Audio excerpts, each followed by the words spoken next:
Un'altra area è quella linguistica, pertanto invito la professoressa Piera Rizzolatti ad accomodarsi.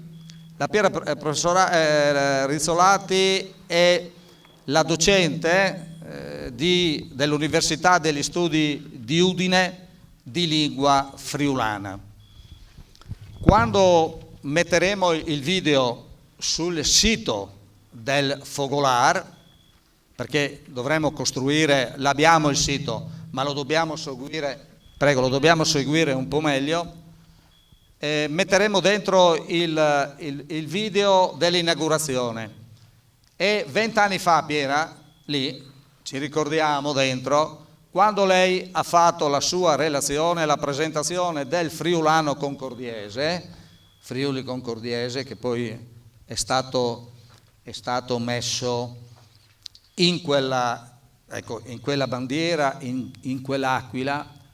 Quella bandiera, quella scritta, è stata fotografata da tutti i settimanali, i giornali del Friuli, ha fatto il giro del mondo, perché quella bandiera l'ha voluta la Renata Visentini, da poco purtroppo scomparsa, e lei durante le manifestazioni, l'incontro dei Fogolars Furlans nel mondo, veniva sempre via con questa, è vestita in costume.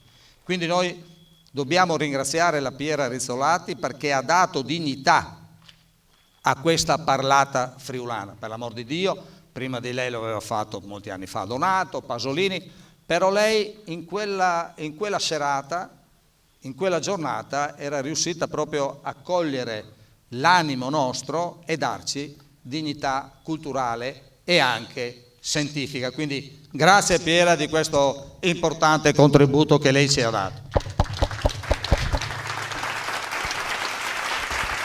So io vorrei ringraziare, non vorrei mai pensare che qualcuno si pensasse di che lontane occasioni dove che si sono conosciuti, presenti e vengono pensato che il Furlan ha di tenere ben salto e duro e farsi conoscere qualche setti il paese dal mondo dove è fevelato. Io vi ringrazio. Grazie.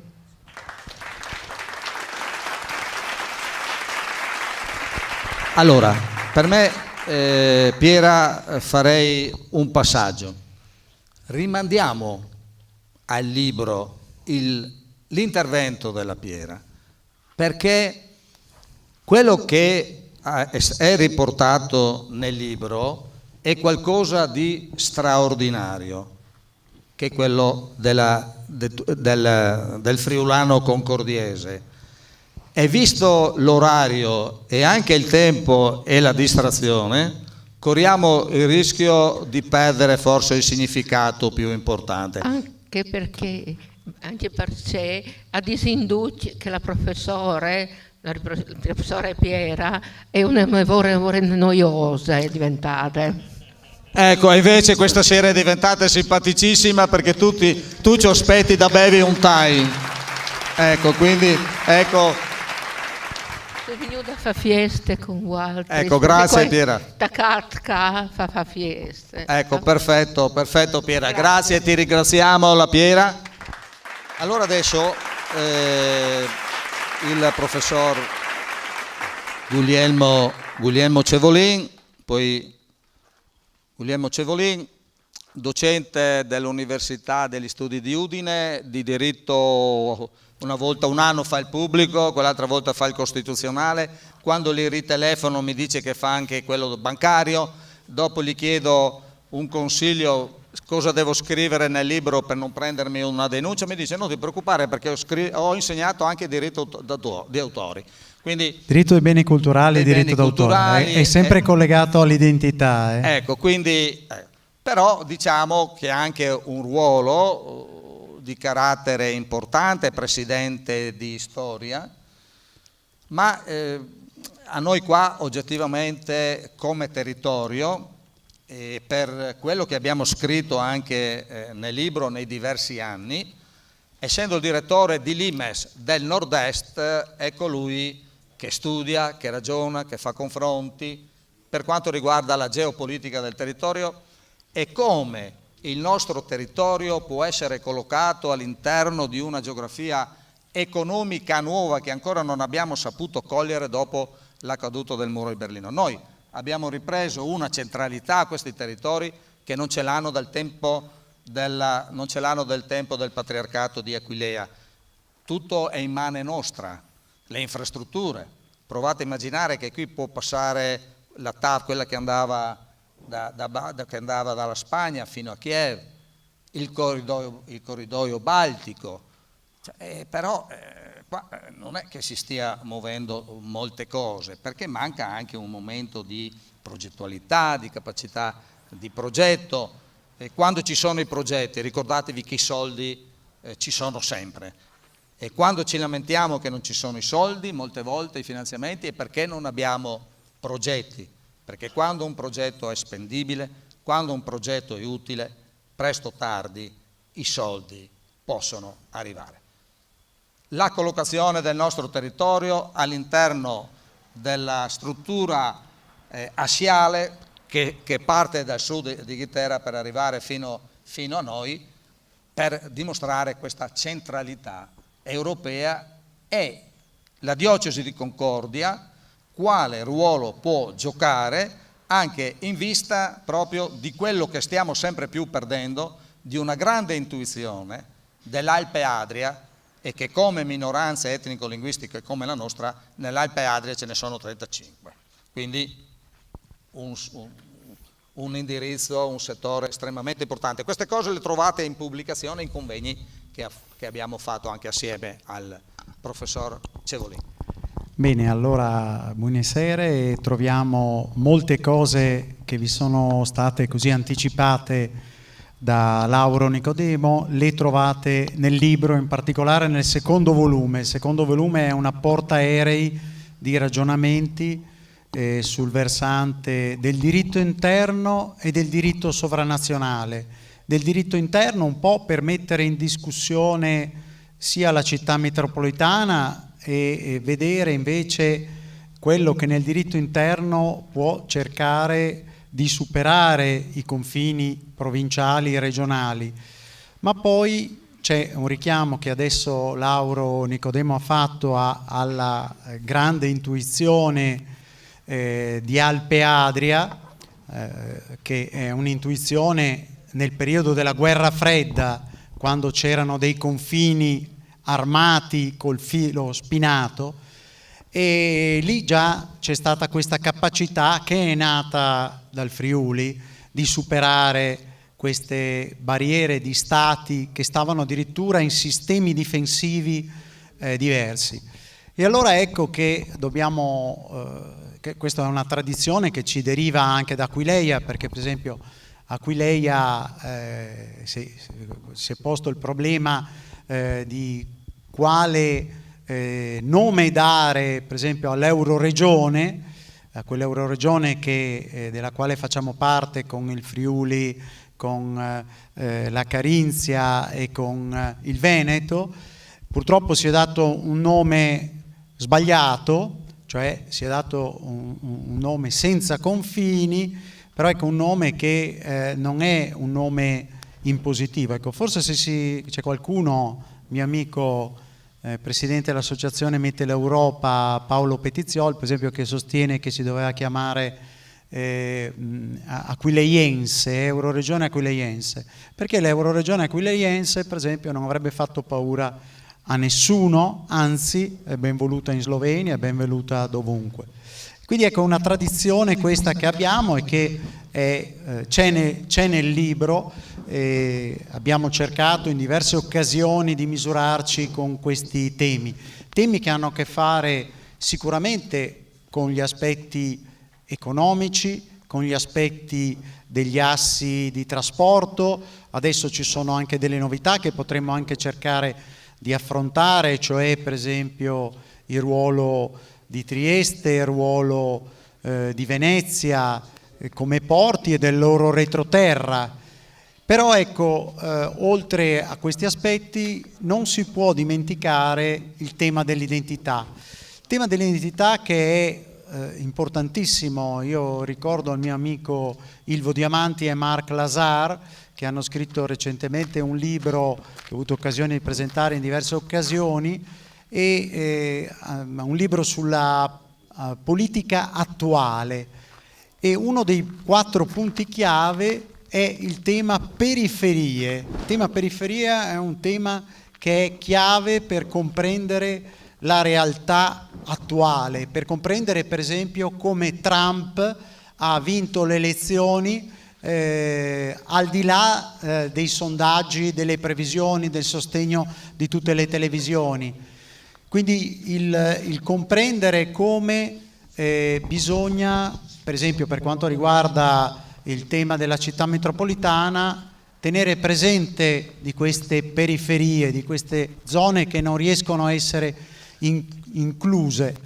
E allora ecco che viene poi il richiamo che mi è stato dato sempre un po' prima dalla mamma che scrive sulla Panarie, dalla nonna che Ortis di Naunine, poi dai miei maestri, diciamo dal punto di vista dell'identità, che sono Marzio Strassoldo o Aureli Argemì, monaco segretario dell'abate di Montserrat in Catalogna, ecco. E quindi il tema dell'identità è un tema fondamentale per costruire ponti, per essere inclusivi. Ecco, oggi qui poi è straordinario, ci colleghiamo all'omelia, questo unire l'Aquila con il Leone. Qui possiamo richiamare Don Gilberto Presacco, che io ho conosciuto e che anche mi ha iniziato ad alcune cose. Oppure possiamo richiamare, perché è mancato recentemente e nessuno lo ricorda, Don Dionisio Mateucic, il parroco di Camporosso, rettore del santuario del Monte Lussari, che ha una Madonna che, anche se veniva spostata, poi ritornava su da sola, dove voleva che ci fosse un posto per ricordare l'amicizia tra i popoli qui in questo confine al Triplice. E allora ecco che queste identità ci consentono, per esempio anche in Friuli, per esempio a me è capitato di scrivere sulla rivista Limes sul Friuli, sulle lingue, un numero monografico Lingue e Potere, e quando ho scritto lì ho scritto non solo Furlan, pur essendo tifoso e partigiano di questa lingua, però ho voluto far presente che in Friuli c'è anche nell'estremo quadrante nord-est anche la lingua tedesca e la lingua slovena, quindi una capacità di avere una dimensione plurilingue, quindi una capacità ad essere inclusivi. E su queste tracce un po' c'è qualcosa, soprattutto nel secondo volume, che fa riferimento a 2 o 3 aspetti. Cerchiamo di vederli proprio perché mi è stato insegnato una dimensione ottimista che spesso noi friulani non abbiamo sempre, cioè abbiamo un po' di pessimismo su questo. Ecco, allora, come abbiamo oggi dimostrato di non essere int cence Dius e cence Madeone, perché nessuno qui può dirsi tale con tutti i ricordi che abbiamo fatto alla religione, ecco, vediamo di essere positivi e nel libro, soprattutto nel secondo volume, ci sono tanti aspetti positivi. Si fa riferimento per esempio alla straordinaria capacità inclusiva e cambiamenti che ci sono stati inseriti nel 2012 nello Statuto della Regione Veneto, che poi nel nuovo Statuto della Regione Veneto, che poi ha dato origine anche alla votazione, alla pronuncia popolare del Veneto per avere una maggiore autonomia, cosa che anche per la pandemia, anche per i ritardi, non si sta attuando.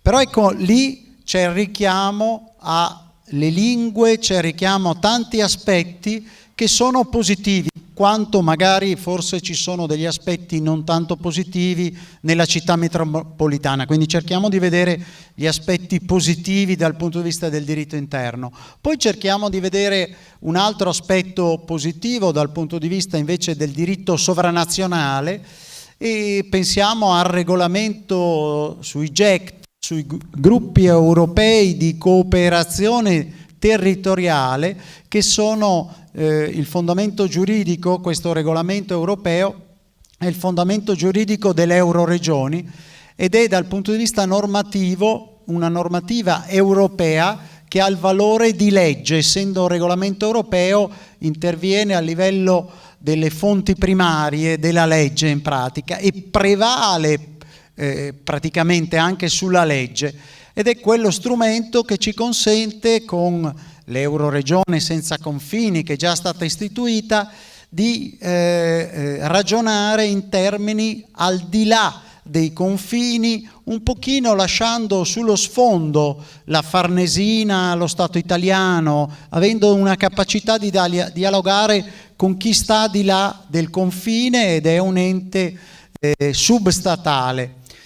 Anche qui vedete, da questi aspetti che abbiamo richiamato di diritto interno, di diritto sovranazionale, notiamo un aspetto, cioè che ci sono degli interventi normativi, ma poi non vengono necessariamente portati ai loro sviluppi possibili.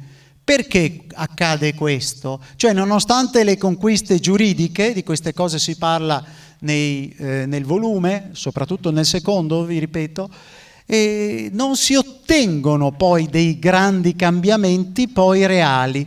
E questo perché accade? Anche qui mi è stato insegnato, io dai catalani un po' faccio parte della rete mondiale per i diritti collettivi dei popoli, che ha sede a Bruxelles, è stata fondata al Parlamento europeo, e lì mi è stato insegnato che sull'identità, per portare avanti delle istanze, ecco, tra l'altro vi svelo che in questa fase un po' avanzata che hanno preso i catalani con l'indipendenza, costretti al no da parte del Tribunale Costituzionale spagnolo, ecco, a me è emerso, cioè mi è venuto un grande interesse per la comunità autonoma di Valencia, che tra l'altro mi ha invitato quest'anno ai 40 anni, che sono stati fatti 40 anni del loro statuto, per questi festeggiamenti, perché Valencia per esempio è un'identità forte come quella catalana, però non ha messo in discussione lo Stato spagnolo, ecco. Sono storie un po' diverse, ma ecco, anche qui abbiamo delle diverse graduazioni. Però ecco il ragionamento sul quale volevo concludere, volevo richiamarvi anche proprio per capire il ruolo che ha il Fogolar Furlan del Veneto orientale, e cioè il fatto che, vedete, abbiamo richiamato due aspetti istituzionali che però non sono ancora arrivati ai loro risultati concreti: lo Statuto del Veneto e il regolamento GECT, che per la nostra Euroregione senza confini non ha portato a tantissime cose, a tantissimi risultati. Perché? Perché manca, cioè queste istanze vanno avanti se c'è dietro il popolo, se c'è dietro la gente, se c'è dietro la società civile. Non se si mettono alla guida qualche politico per fare il successo del momento. Sono le differenze, per esempio, che ci sono, per esempio, tra certi movimenti come quello scozzese, per esempio, dove c'è un partito che guida all'autonomia, all'indipendenza, e se andiamo in piazza saranno in 10.000 a mettersi in piazza. Diverso invece la Catalogna, dove sono i partiti che inseguono metà almeno della popolazione della Catalogna, quindi milioni e milioni di persone che hanno queste istanze e che, cos'era, ieri c'è stato il giorno della Diada, siamo in coronavirus, non si è potuto fare la festa, ma in queste occasioni c'erano milioni di persone in strada con la bandiera catalana per sostenere le istanze. Due associazioni in particolare, che sono l'Assemblea Nazionale Catalana e Òmnium. Ecco, anche qui è una situazione triste, perché i presidenti di queste due associazioni sono in prigione e si sono presi 9 o 13 anni, 11 anni di galera per aver, in uno Stato democratico come la Spagna, in Europa, per aver portato avanti delle istanze autonomiste, indipendentiste però adesso, ma non per aver fatto alcun atto violento, perché i catalani, quello che ci innamora dei catalani è questo, ecco. E invece purtroppo è successo questo. Quindi vedete, cose anche non tanto positive. Però allora concludo sempre con una cosa positiva, e cioè con il Minority Safe Pack, e cioè con le firme che sono state raccolte in Europa, 1.200.000 firme. Anche il Friuli ha contribuito per la raccolta di queste firme. Nella passata legislatura europea sono state raccolte queste firme con questa riflessione e sono state consegnate alla nuova Commissione europea, che ha avuto la pandemia, ma speriamo che riprenda a occuparsi anche di queste cose. La riflessione è questa, di questa raccolta delle firme. Intanto la parola PEC fa riferimento a un pacchetto di riforme di livello di modifiche dei trattati europei o di regolamenti europei che, già vi ho detto, come quello GECT, modificano la normativa praticamente anche degli Stati membri a livello di fonti primarie, a livello della legge, quindi sono molto importanti. Quindi la richiesta di un PEC, come c'è stato il six pack per quanto riguarda l'austerità finanziaria in Europa, che ha creato un po' di problemi al nostro paese, anche con modifiche costituzionali, l'austerità dei conti, e che alla Grecia ha causato danni inenarrabili. 2/3 della popolazione greca è uscita a causa dell'austerità finanziaria dal sistema sanitario nazionale, e organizzazioni come Médecins Sans Frontières e Emergency sono andate a curare i greci pochi anni fa a causa delle torture finanziarie della troica anche europea, in pratica, per un'interpretazione della quale poi Juncker, per esempio, ha chiesto anche scusa, poi, anche se ha detto di aver sbagliato. Però sono successe cose, vedete, se noi non ci occupiamo delle cose, possono succedere anche cose di questo tipo, quindi dobbiamo occuparci.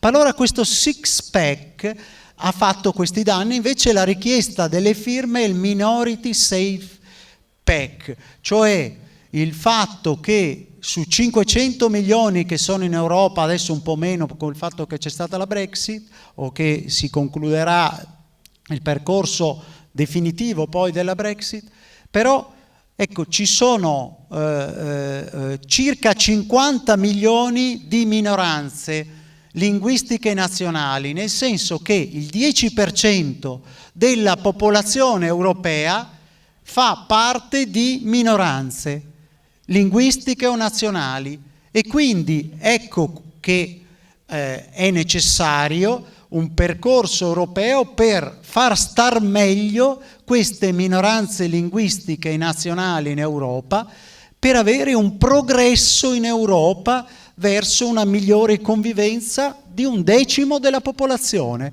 E allora queste firme sono state consegnate alla Commissione europea, adesso si occuperà, partiranno dei meccanismi per iniziare a fare questo pacchetto normativo, e avremo ancora un avanzamento normativo, sempre con dei vantaggi all'insegna del leone e all'insegna dell'aquila in un territorio come questo, che è proprio il territorio giusto per fare dell'identità della lingua un fattore di inclusione e non di diciamo esclusione o di rifiuto dell'altro da sé, perché noi sappiamo dialogare con l'altro da sé solo se sappiamo chi siamo. Se noi non sappiamo chi siamo, se noi siamo completamente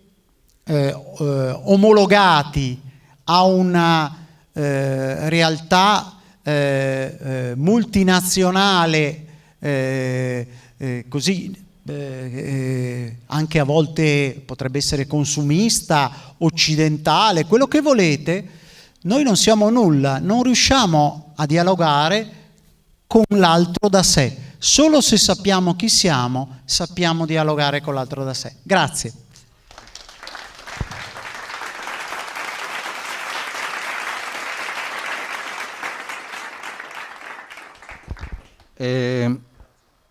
Allora adesso abbiamo terminato, abbiamo ancora un passaggio, la consegna dei volumi. Cominciamo dal Coretto Mandi, che fin dall'inaugurazione è sempre stato con noi e ogni volta che abbiamo bisogno c'è sempre. L'ultimo, ad esempio, abbiamo presentato il libro I fucilati di Cercivento nel comune di Talmassons, che non è poi tanto tempo fa. Ecco, allora un applauso al Coretto Mandi. Grazie. Le mani purtroppo le dobbiamo tenere in tasca. Ecco, grazie per la collaborazione, perché ci hanno visto fare anche serate di solidarietà a Natale a Fossalta di Portoguaro. Ecco. Poi abbiamo il gruppo folcloristico Santa Lucia, che li troverete nel libro, perché ci sono le foto, le troverete e vedete quanto loro, ecco, scambio di doni, grazie. Sì, ecco, grazie. Poi, mamma mia, chissà se mi sono dimenticato, all'assessore alla cultura per quanto riguarda la biblioteca, ecco, Zanon, vedi Alessandro. C'è qualcuno, gli autori ce l'hanno, per quanto riguarda la consulta della friulanità. Avevo visto Fratolin in giro, io l'ho visto prima. Fratolin di solito si mette sempre molto distante, quindi bisogna guardare sempre lontano. C'è qualcun altro? No, c'è Fratolin, vieni. C'è qualcuno della Bassa che mi avevano detto che dovevano arrivare, no? Allora, ecco, credo che abbiamo Don Giacinto,